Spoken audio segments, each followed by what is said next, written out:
शादी कराने वाली मौसी। सुनीता एक छोटे से शहर में अपने बेटे सुनील और बहू ज्योति के साथ रहा करती थी।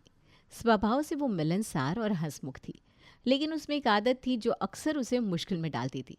वो थोड़ा बहुत झूठ बोला करती थी। एक दिन सुनीता आंगन में कुर्सी डालकर बैठी होती है, तभी उसकी पड़ोसन रेशमा और सोनम वहां आती हैं। अरे मौसी जी, क्या हाल चाल है? बड़ी तसल्ली से चाय पी जा रही है आज। अरे क्या बताऊं, चाय ही तो है जो सुकून देती है, वरना ये दुनिया तो बस टेंशन से भरी हुई है। बिल्कुल सही बात कही आपने मौसी जी। सुबह सुबह एक कप गरम चाय मिल जाए ना तो लगता है जैसे ज़िंदगी थोड़ी आसान हो गई हो। अरे आपको क्या टेंशन, आप तो हमेशा हंसती रहती है, मज़े में रहती है। हमें तो लगता है कि आपसे ज़्यादा खुश कोई हो ही नहीं सकता। अरे बेटा, हंसने से क्या होता है? ऊपर से तो हर कोई खुशी दिखता है, लेकिन असल ज़िंदगी की परेशानियां कोई नहीं देखता। आपकी हंसी के पीछे भी टेंशन है क्या? हाँ बिल्कुल। मेरी हंसी के पीछे कितनी टेंशन छुपी होती है ये सिर्फ मैं ही जानती हूँ। जिस हालात से मैं गुजर रही हूँ ना। क्यों मौसी जी, सब कुछ ठीक तो है ना? कोई खास टेंशन है क्या?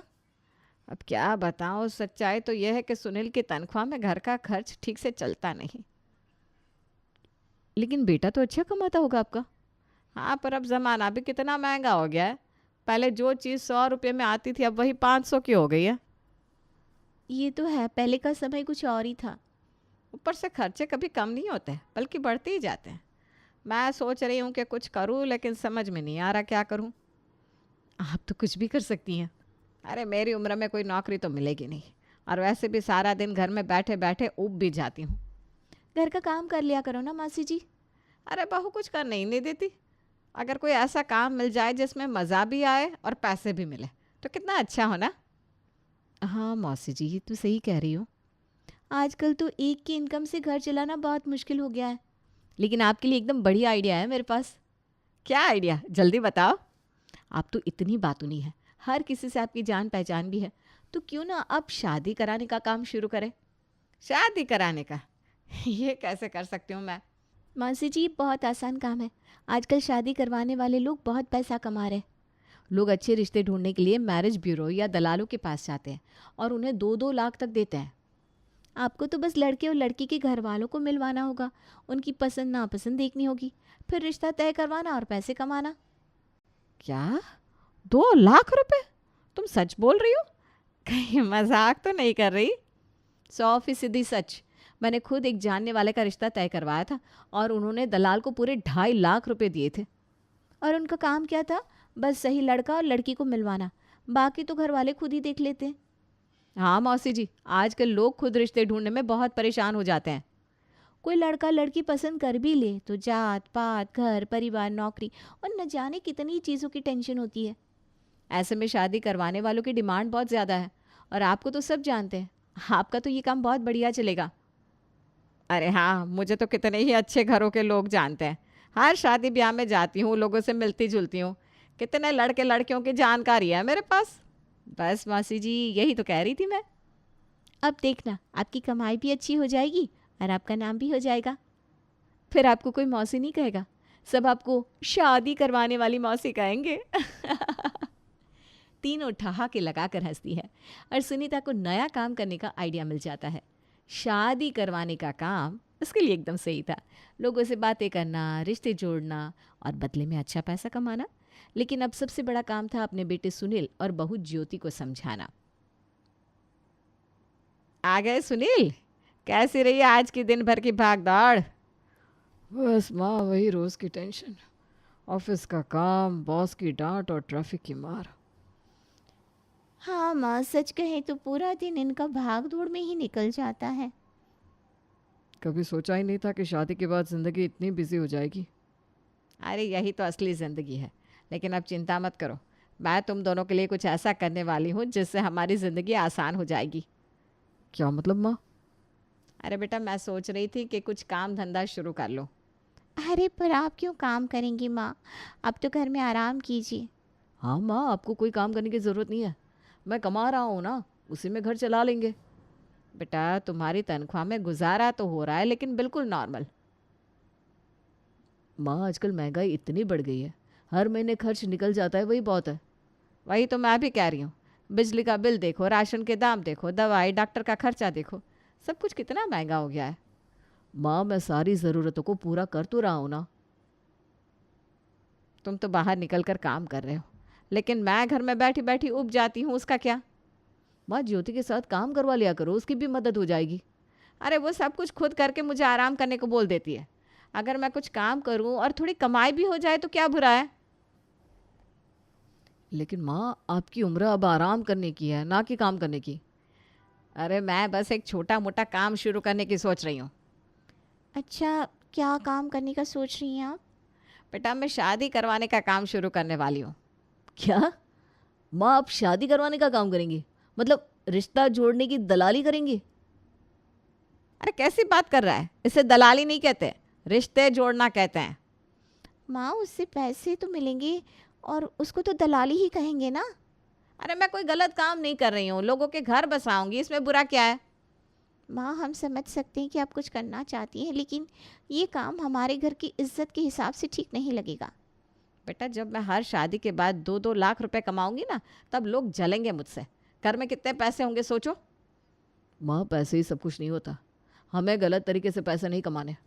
अरे इसमें गलत क्या है, मैं कोई ठगी या चोरी तो नहीं कर रही हूँ। मैं तो बस दो परिवारों को मिलाऊंगी, रिश्ता तय करवाऊंगी और बदले में कुछ मेहनताना लूंगी, इसमें बुरा क्या है। माँ, हम आपकी भावनाओं की कद्र करते हैं, लेकिन ये काम हमारे घर के लिए ठीक नहीं है। हाँ माँ, और वैसे भी मैं मेहनत कर तो रहा हूँ, धीरे धीरे सब ठीक हो जाएगा। ठीक है, अगर तुम दोनों को मेरा ये काम पसंद नहीं तो नहीं करूँगी मैं। सुनील और ज्योति एक दूसरे को देखते हैं और राहत की सांस लेते हैं। उन्हें लगता है कि उन्होंने सुनीता को मना लिया है, लेकिन सुनीता के मन में तो कुछ और ही चल रहा था। अगली सुबह सुनीता आंगन में बैठी है और फ़ोन पर किसी से बातें कर रही है। अरे दीदी, इतनी सुबह सुबह कैसी याद आ गई? सब ठीक तो है? अरे सब ठीक है, तू बता तू कैसी है। और सिमरन क्या कर रही है आजकल। अरे पूछो मत दीदी, बहुत टेंशन में हूँ। लड़की बड़ी हो गई है, लेकिन अच्छा रिश्ता नहीं मिल रहा। अरे गीता, तेरी लड़की तो इतना अच्छा पढ़ी लिखी है, कमा भी रही है, फिर भी लड़का नहीं मिल रहा। अरे कोई लड़का पसंद आता है तो उसके घर वाले नखरे दिखाते हैं, और कोई घर वाले पसंद आते तो लड़का ठीक नहीं निकलता। समझ में नहीं आ रहा क्या करूँ। अच्छा अच्छा, मतलब तुझे सिमरन के लिए लड़का चाहिए। हाँ दीदी, कोई अच्छा सा रिश्ता हो तो बताओ ना। अच्छा जी, जब तक मैं सिर्फ तेरी बहन थी तब तक याद नहीं आई, लेकिन अब जब मैं शादी कराने वाली मौसी बन गई हूँ तो तू फ़ोन करने लगी। अरे दीदी, ये क्या कह रही हो? अरे बहन, मैंने अब शादी करवाने का काम शुरू कर दिया है। अब कोई भी रिश्ता जोड़ना हो तो मेरे पास आना पड़ेगा। ओहो, मतलब अब तू भी रिश्ता कराने वाली बन गई। अच्छा है, सिमरन के लिए कोई अच्छा लड़का ही दिखा दे अब। देख बहन, अब फ्री में तो काम नहीं करती मैं। क्या मतलब?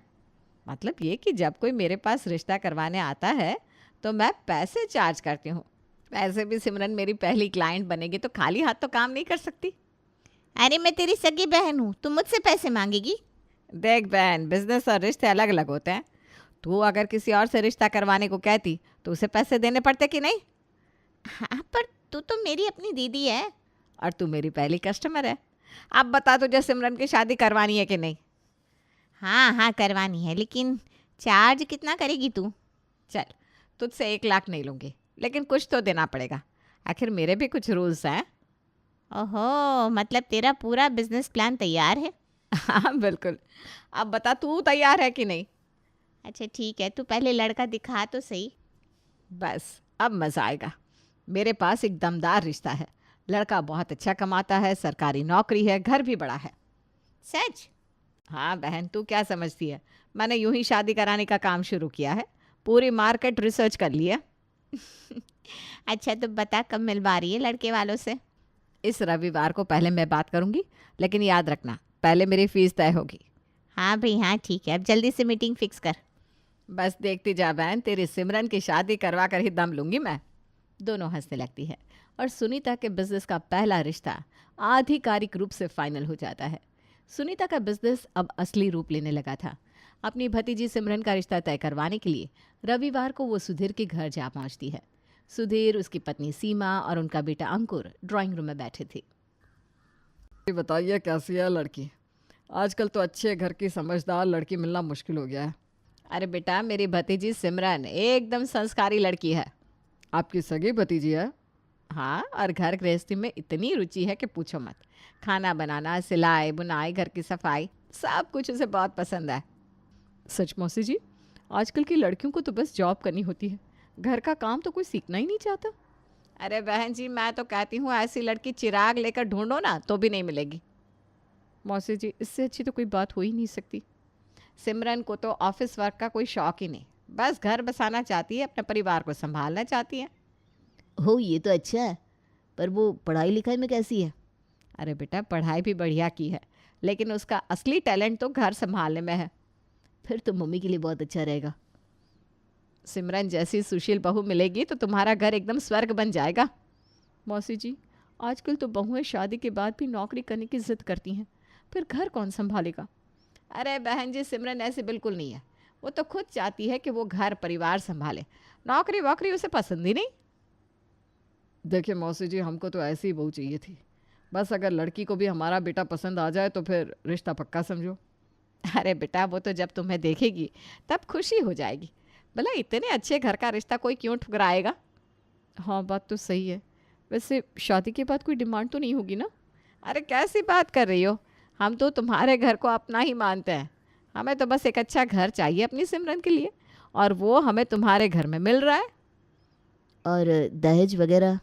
अरे बेटा, हम तो सिर्फ अच्छे रिश्ते में विश्वास रखते हैं। हाँ, लड़की के माता पिता अपनी खुशी से कुछ देना चाहे तो वो अलग बात है। वाह मौसी जी, बात तो आपको सही है। चलो फिर ये रिश्ता हमारी तरफ से पक्का समझो। सुधीर जेब से एक लिफाफा निकालता है और सुनीता की ओर बढ़ाता है। सुनीता उसे देखकर मुस्कुराती है। मौसी जी, ये आपकी मेहनत का आधा इनाम है, बाकी आधा जब शादी फाइनल हो जाएगी तब दे दूंगा। अरे बेटा, अभी से पैसे दे रहे हो? अरे मौसी जी, आपने हमें इतना अच्छा रिश्ता बताया तो मेहनताना तो बनता है ना। सुनीता लिफाफा खोलकर देखती है, उसमें 50,000 रुपये होते हैं। उसकी आंखों में खुशी झलकने लगती है। ये उसकी पहली कमाई थी। उधर सुनीता अपनी बहन गीता से भी झूठ बोल देती है। गीता बहन, रिश्ता पक्का समझो। अरे वाह दीदी, आपने तो कमाल कर दिया। आपने उन लोगों से बोल तो दिया ना कि शादी के बाद भी सिमरन जॉब करेगी। अरे हाँ हाँ बिल्कुल, और उन्हें इन बातों से कोई दिक्कत भी नहीं है। तो फिर मुलाकात कब करवा रही हो? बस 2 दिन बाद मिलवा दूंगी, सब तैयारी रखना। ठीक है दीदी। सुनीता गीता और सुधीर के परिवार वालों को मिला देती है। दोनों ही ज़्यादा कुछ सवालात ना करते हुए रिश्ता पक्का कर देते हैं, और अंकुर और सिमरन की शादी कुछ ही दिनों में हो जाती है। शादी के कुछ दिनों बाद सिमरन और अंकुर में लड़ाई होने लगती है। अंकुर, मैं शादी के बाद भी अपनी नौकरी जारी रखूंगी, ये मेरा फैसला था। अब अचानक तुम मना कैसे कर सकते हो? सिमरन, मैंने तो कभी हाँ कहा ही नहीं था। माँ और पापा को जॉब वाली बहू नहीं चाहिए थी। क्या? लेकिन मैंने शादी से पहले ही सुनीता मौसी से साफ साफ कहा था कि मुझे ऐसा ही लड़का चाहिए जो मुझे जॉब करने दे। पता नहीं मौसी ने क्या बताया था, पर अब शादी हो गई है और अब तुम घर संभालोगी बस। सिमरन गुस्से से मुंह फेर लेती है। इतने में सीमा वहाँ आती है। दोनों को बहस करते देखकर चौंक जाती है। अरे क्या हुआ, इतनी ऊंची आवाज़ में बहस क्यों हो रही है? माँ, सिमरन जॉब पर जाने की जिद कर रही है। क्या? हमने सुनीता मौसी से पहले ही कह दिया था कि हमें बहू घर बैठने वाली चाहिए, फिर ये सब बातें अब क्यों हो रही है? और हमने भी मौसी से साफ साफ कहा था कि हमें ऐसा लड़का चाहिए जो मुझे जॉब की परमिशन दे। सीमा और अंकुर सिमरन की बात सुनकर हैरान रह जाते हैं। अब उन्हें एहसास होता है कि सुनीता ने दोनों पक्षों से झूठ बोला था। वो तुरंत सुनीता को फ़ोन लगाते हैं। मौसी जी, बड़ी हैरानी की बात है, चंद पैसों के लिए आपने इतने अच्छे रिश्तों में झूठ बोला। अरे क्या हुआ बहन जी, सिमरन ने कुछ किया क्या? ये तो आपको घर आकर ही सुलझाना होगा। ठीक है बहन जी, परेशान ना हो, मैं कल ही आती हूँ आपके घर। सुनीता घबराई हुई अपने बेटे को सारी बात बताती है और कहती है, सुनील बेटा, ऑफिस जाने से पहले मुझे ज़रा सीमा आंटी के घर छोड़ जाना। माँ, सीमा आंटी का घर और मेरा ऑफिस दोनों उल्टा पड़ता है। अरे बेटा, अगर मैं नहीं गई तो सब बिगड़ जाएगा और मेरे बचे हुए पैसे भी नहीं मिलेंगे। ठीक है माँ, चलो बैठो, मैं आपको वहाँ तक छोड़ देता हूँ। सुनीता जैसे तैसे सिमरन और अंकुर के बीच की लड़ाइयाँ ख़त्म करवाती है और घर आ जाती है। पर यह सिलसिला यहीं नहीं थमता। कुछ दिनों बाद फिर से लड़ाई होती है और अंकुर सुनीता मौसी को फिर से घर बुलाता है। सुनील बेटा, मुझे ज़रा जल्दी है, पहले मैं नाश्ता कर लेती हूँ क्योंकि मुझे निकलना होगा। पर माँ, मुझे ऑफिस में लेट हो जाएगा, अब तो घर में ही रहती हो, थोड़ा रुक के खा लेना। अरे बेटा, अभी बताया तो, मुझे ज़्यादा जल्दी है। आपको कहाँ जाना है माँ जी? मुझे सीमा के घर जाना है, कुछ लड़ाई हो गई है। माँ, मैंने आपको पहले ही कहा था ये सब काम मत करो, फिर भी तुमने हमारी बात नहीं मानी। माँ जी, इनको ऑफिस के लिए लेट हो जाता है और उसकी वजह से इनके बॉस इन्हें बहुत डांटते हैं। आप इस बात को ज़रा समझिए। अरे बेटा, अब जो भी हो, जाना तो मुझे ही पड़ेगा। पहले मेरे कुछ पैसे वहाँ फंसे हैं। अंकुर और सिमरन की रोज रोज की लड़ाइयों के कारण सुनीता को बार बार उनके घर जाना पड़ता, जिससे ज्योति का काम प्रभावित होता और सुनील को ऑफिस देर से पहुंचने पर बॉस की डांट सुननी पड़ती। लगातार बढ़ती परेशानी और सुनीता की बदनामी से तंग आकर सुनील ने फैसला किया कि वो माँ को बची हुई रकम देकर उनका ये काम बंद करवा देगा। माँ, अब आप कहीं नहीं जाओगी। क्यों बेटा, मेरे वो पैसे भी तो रुके हुए हैं। ये लो माँ, 50,000 रुपये।